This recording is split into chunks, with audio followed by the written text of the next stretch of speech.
Smoking a chuck roast for some pulled beef is not only easy, but it's gonna be one of the best bites of barbecue you will ever have. You can enjoy this pulled beef any way you want, but if you make a killer sandwich, you will not regret it. Now, all you need for some delicious barbecue is a chuck roast, a little smoke, and a little bit of time. To encourage you to make this, I'm gonna keep it super simple. Let me show you. We have this well-marbled 3.5 pound chuck roast here. We're gonna season it with an all-purpose rub called It's Incredible. This does a great job all by itself, but it's also great to layer in. Speaking of layering, I'm gonna be using Hardcore Carnivore black beef seasoning here. For those that follow my channel, yes, this is still the same bottle, but it's almost done.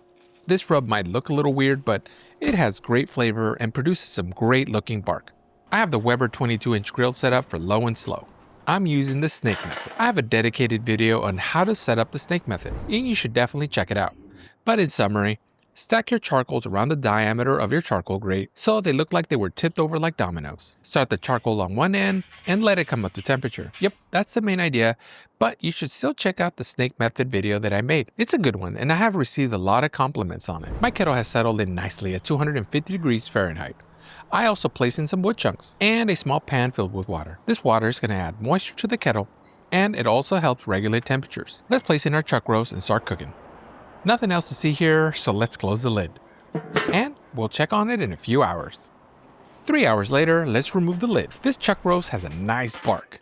That seasoning did a great job to form that perfect bark. And both of those seasonings is really making this chuck roast smell great. As you can see, that charcoal is doing really well so far, and it's burned more than halfway through. I actually just had a thought here, and now I'm wondering how long a charcoal snake built on the Weber 26-inch would last. This seems like a really good video idea, right? Leave me a comment if you would like to see that. Since the chuck roast has developed a nice bark, I'm gonna go ahead and wrap it to speed up the cook. And there's no danger of the rub washing off with the 2 sheets of aluminum foil.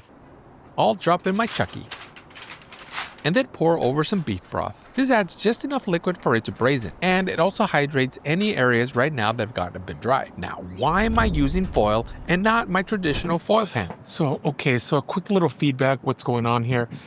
I normally love to braise my chuck roast in a pan, lots of liquid, lots of vegetables, garlic, onion, and I think that produces the best results.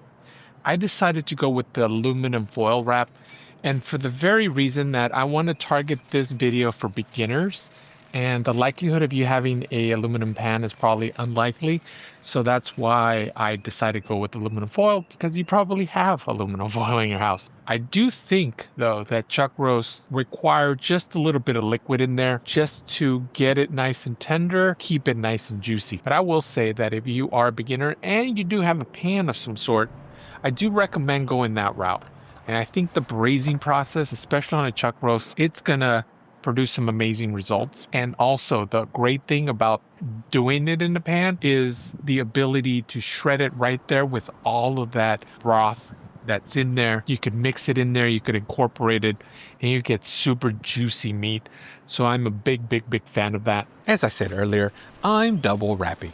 This way there's no danger of the juice falling off if it tears. Pack tightly so it doesn't steam and it doesn't wash off any of your bark. Before placing the wrapped chuck roast back in, I decided to extend the snake just because, hey, I'm out here having a good time, relaxing, beautiful day today. So I decided to just extend the snake and keep cooking until it's nice and tender. This was also a great way to show how the snake can be extended. It doesn't have to be neat either. The ignited part of the snake is still pretty far away from your hands, so it should be easy to add as much charcoal as you need. Once you're happy with the length, put the grate back on. And let's place in our chuck roast. Let's add in our temperature probe to monitor temperatures. As you could also see, I didn't probe it at the beginning because it's not as important. I know if I give it 3 or 4 hours, it's not gonna be ready to go. So that's why I did not temp it. But if you're curious as to what the temperature read, it read about 145. Which is probably getting close to its stall, but I really don't care too much about temperature. What I was paying attention to is that bark, making sure that it's set so that when I wrap it, it doesn't wash off. It's gonna look really good. And now that it's back on the grill, all wrapped up, put in that thermometer, I'm gonna keep my eye on it. Once it gets close to 200 degrees, I'm gonna pop that back in here and check for tenderness. Use time as a guideline, use temperature as a guideline, but ultimately you wanna go by feel. And in this case, you're going to want to check for tenderness. So I'm going to go ahead and probe it.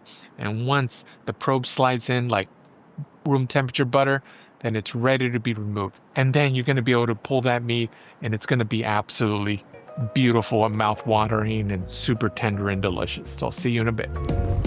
Okay, it's been a total of 6 hours, and this chuck roll has finally reached optimal tenderness. The probe slides right in like room temperature butter. Let's remove.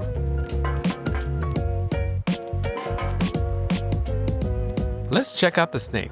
It still has about 90 minutes left, and it ran consistently between 240 and 260. I am always impressed with how well the charcoal snake performs. Perfect.